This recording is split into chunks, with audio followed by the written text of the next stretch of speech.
Offer, Walton fridge কিনে পেতে পারেন 20 লক্ষ টাকা, রয়েছে কোটি কোটি টাকার নিশ্চিত উপহার। আজকে আমাদের আসার মূল উদ্দেশ্য ছিল যে সাম্প্রতিককালে যে পুরো পরিস্থিতি, বিশেষ করে গত কয়েকদিন ধরে যে আইনশৃঙ্খলা পরিস্থিতি, পরিস্থিতি এবং আপনার ছাত্রদের কয়েকটি কলেজের সমস্যা নিয়ে, এই বিষয়গুলো নিয়ে আমরা আমাদের যে দলের পক্ষ থেকে যে আমাদের উদ্বেগ, সেই উদ্বেগের কথা আমরা তাকে জানিয়েছি এবং আমরা আশা করেছি যে আমরা প্রধান উপদেষ্টা তিনি তার পরিষদ নিয়ে অতি দ্রুত এই বিষয়গুলোর শান্তিপূর্ণ সমাধানের ব্যবস্থা করবেন এবং দেশে যেন কোনো রকম অবস্থার সৃষ্টি না হয় যে সমস্যার মধ্যে দিয়ে বিভাজন সৃষ্টি হবে। এখন যেটা সবচেয়ে বেশি প্রয়োজন আমরা করে এসেছি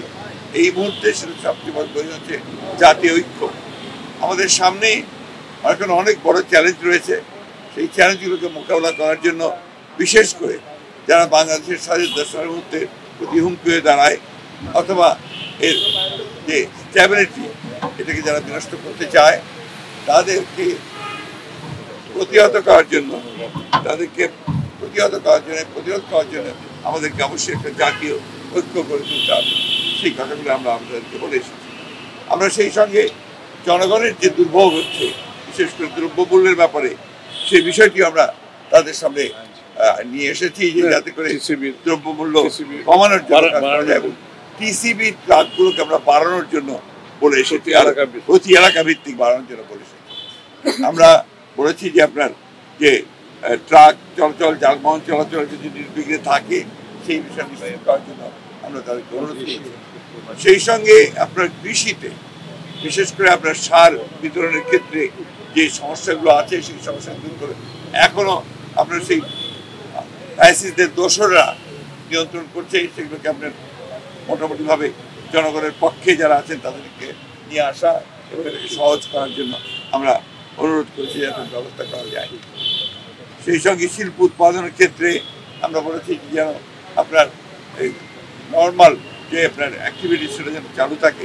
বিশেষ করে শিল্পাঞ্চলে শ্রমিকদের বেতনের ক্ষেত্রে যেন কোনো আপনার বাধা সৃষ্টি না হয় এবং তারা যেন বেতন পান, তার জন্য প্রয়োজনে সরকারকে ঋণ দেওয়ার জন্য আমরা বলেছি যে বেশি করে ঋণ দিয়ে তাদেরকে বেতনের ব্যবস্থা করতে হবে। আমরা আরেকটা বিষয় অত্যন্ত গুরুত্বপূর্ণভাবে বলে এসেছি যে ইউনিয়ন পরিষদ যেগুলো এখনো আছে, এই ইউনিয়ন পরিষদগুলো বেশিরভাগ সময় সেই ফ্যাসিস্ট সরকারের আমলে জবরদস্তি নির্বাচন করে তাদের মতো করে নিয়ে এসেছিল। এটাকে অবিলম্বে আমরা মনে করি যেহেতু সিটি কর্পোরেশন ভাঙা হয়েছে, পৌর কর্পোরেশনগুলো ভাঙা হয়েছে, উপজেলা ভাঙা হয়েছে, সুতরাং এটাকে ভেঙে দিয়ে পরবর্তী নির্বাচনের এবং ট্রেড বডিগুলোকে ভেঙে দিয়ে আমরা বলেছি যে নির্বাচনের মাধ্যমে এটাকে আপনার পুনরায় আপনার সুষ্ঠুভাবে নিয়ে আসার জন্য আমরা সামগ্রিকভাবে আমাদের সমস্ত রাজনৈতিক দলগুলোর সাথে আলাপ আলোচনা করে একটি জাতীয় ঐক্য সৃষ্টি করার ব্যাপারেও আমরা আহ্বান জানিয়েছি। আমরা সেই সঙ্গে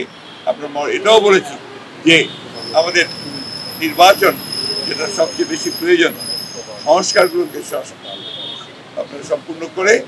অবিলম্বে যত দ্রুত সম্ভব রোড ম্যাপ দেওয়ার কথা আমরা বলে এসেছি, যাকে রোড ম্যাপ অত্যন্ত